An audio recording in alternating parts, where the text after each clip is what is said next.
So when he sings, so I walk into the club like everybody hates me, is he saying, so I walk into the club thinking like, everyone hates me? Or is he saying, I walk into the club as if everyone hates me, so that I'm like prepared for the worst? Answers to questions like that and more on today's video thing.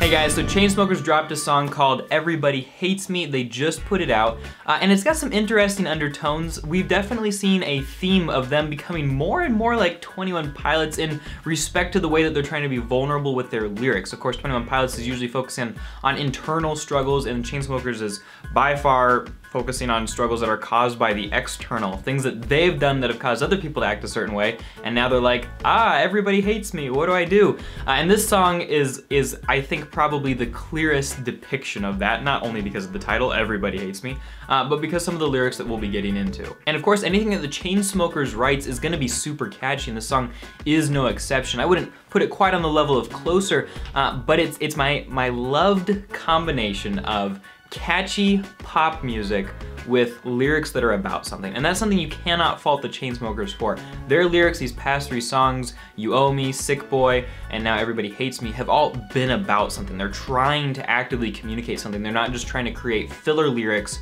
to put out there to go along with their music so that people can mindlessly dance to the tune, right? Like, they are saying something, and it's really interesting. And before we jump into that, don't forget that at the end of this video, there are gonna be 2 videos right here where I explain both You Owe Me and Sick Boy. You can click on either one you like, and I hope that you enjoy them. I think it'll be cool. You should check those out for sure. And if you're new to this channel, don't forget to subscribeify and hit the little ding bell. All right, so we get into the intro and we hear Andrew Taggart say, yeah, let's do it again, but this time let's go full psycho. It's alluding to the fact that they are trying to tap into some of their innermost thoughts, and they're trying to let loose as much as possible. So they're letting loose in an intellectual way, and they want to let loose in an emotional way at the same time. We get into verse 1 and we hear them sing, yeah, I just want to drink tequila with my friend, and that's going to be a recurring motif throughout the song where he wants that kind of simplicity. He wants to do something he likes with people that he likes. Which is a positive pleasure in contrast to a lot of the negativity that's going around, or a lot of the fake pleasures or extravagant pleasures he could be asking for. Instead, he wants to be simple at the moment. And then we hear she said she cheated because she tried to get ahead. The more I read it, yeah, the more I take offense. Wait, didn't Alex cheat on somebody? It seems like an odd line to use when that just happened. But anyway, they're saying, you know, there's fake people out there. There's people out there who are trying to get ahead and trying to use you just to get something that they want. And he continues, I'm so defeated, I can't get outside my head. He's plagued by his own thoughts, so we do have some of those internal struggles. It's not all external. I post a picture of myself because I'm lonely. He wants people to comment on it and to appear, and for, you know, 20,000, 200,000, however many comments he gets on Instagram, people to come and say, hey, wow, you're awesome, we love you. You know, it's trying to fix that hole inside his heart. Everyone knows what I look like, not even one of them knows me. Now, he's being a little bit overdramatic because, of course, the friends he talked about do know him. But he's talking about all those people on social media, and he's, in a small way, looking at his own silliness, and he's saying, yeah, even if I'm lonely, posting a picture to people who don't even know me is not going to fix my problem here. And he ends the first verse, yeah, I just want to drink with my friends, I'm so defeated, I just want this shit to end. And what he's probably referring to is that a lot of people tend to be angry at the Chainsmokers. A lot of artists see them as subpar, or just creating like fluff pop and trying to pass it off as really good or really deep. Critics thought their last album was awful. It did sport the line, F me back to life, to be fair. But yeah, it's kind of rough for them, and we hear in this song about them just wanting to kind of escape from that mess. We jump into the chorus and he says, so I walk into the club like everybody hates me. Then I was talking to myself, shit, now they think I'm crazy. I walk into the club like everybody hates me. And this is confusing. I mean, obviously he's doing like a pop chorus thing where he's repeating lines. He gets a little bit specific in the middle with that mention of, you know, talking to himself. But the rest of that chorus is basically that one line, I walk into the club like everybody hates me. And it really, the meaning could go 2 ways.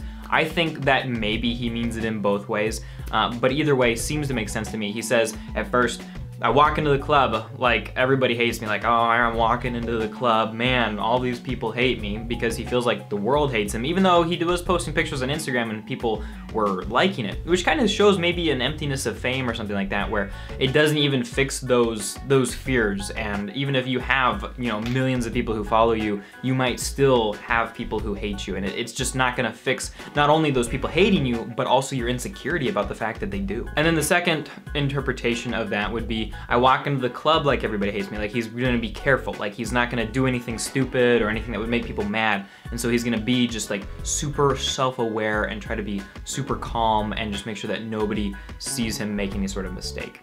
I happen to think that the first interpretation is probably more likely because in the lyrics that I've seen online, there's a comma right after the like, which suggests a pause, which goes along more with the first interpretation. I walk into the club like, everybody hates me. I don't know what this is or why I'm doing that. And I think it goes back to the title. The title is Everybody Hates Me, and so it's something that he believes, not necessarily something he's afraid of or cautious about. It's just, yeah, I think this is the case and it sucks. In verse 2, he tells us, I'm a product of the internet and now I'm face to face with all the voices in my head, going back to some of those internal struggles rather than the external. I can't even check the time without facing regret. So he's looking at his phone maybe and he sees notifications, or maybe he sees some sort of mistake that he made. It could be a text from somebody or a blog post that goes up that's about how terrible he is or something like that. Why do I still have to mean everything I said? And that's something that maybe famous people are faced with all the time, where, you know, people will be like, hey, you know, 15 years ago you said such and such. And he might be like, oh, I changed my mind since then. But for some reason, everybody thinks, oh, you have to be held accountable for everything you've ever done now. And he says, and I'm not trying to be like, poor me, and that's in quotation marks, poor me, but and out of quotation marks he says, I made it. So he's like, I acknowledge I've had some success and I don't necessarily need pity, but he says, the reason I mention all this is because I'm just trying to stay normal now that they know what my name is. And so he is kind of being honest and he's letting people know about his struggles, which is cool, and I think has been the theme of the other two songs that have been in this little series of musics. He says, yeah, I just want to drink tequila with my friends. So trying to stay normal means for him going back to, you know, a drink that he likes with friends that he likes. Then in the final line of the verse 2, he says, they're the reason that I still am who I am. Now, who is Andrew Taggart and who is Alex Paul? We don't know, because all we see is their pictures on Instagram, and like he just said, we don't know them. Now, he is an artist, they are artists and they write lyrics, and so we get to know a little bit of what they're willing to share with us, so I feel like we know them a little bit more than just as much as we would from an Instagram post. But at the same time, it's his friends who keep him grounded. Fans, people listening to his lyrics, people thinking about him, not necessarily talking to him or knowing him, are sometimes part of the problem for him. But the whole point of Everybody Hates Me is that he wants to escape hate for a little bit and just spend some time with some people that he cares about and who care about him. Hey everybody, thanks so much for watching. Comment below a song that you want to hear me explain in the future. Don't forget to subscribeify and hit the ding bell, and check out those two videos right there. You are gonna like them, I promise. Thanks for watching, and I'll talk to you next time.